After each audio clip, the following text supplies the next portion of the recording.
হযরত আবু যর গিফারি রাদিয়াল্লাহু তাআলা আনহু থেকে বর্ণিত, রাসূলুল্লাহ সাল্লাল্লাহু আলাইহি ওয়াসাল্লাম বলেছেন, হে আবু যর, তুমি যদি কোরআনের একটি আয়াত শিক্ষা করো তাহলে তা তোমার জন্য ১০০ রাকাত নফল নামাজ পড়া থেকেও উত্তম।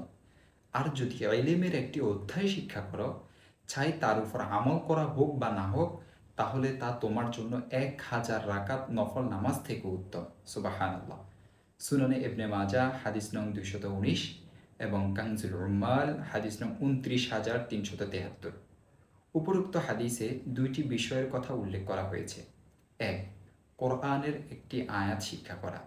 ২. ইলমের একটি অধ্যায় শিক্ষা করা। প্রথমত, এখানে লক্ষ্য করলে আমরা দেখতে পারব, যেখানে একটি আয়াতের কথা বলা হয়েছে, আমরা তার ব্যাখ্যায় একটি হাদিসের কথাও উল্লেখ করতে পারি, উদ্দেশ্য নিতে পারি। দ্বিতীয়ত, ইলমের অনেক অধ্যায় এমনও আছে যেখানে শুধুমাত্র একটি হাদিসই পাওয়া যায়।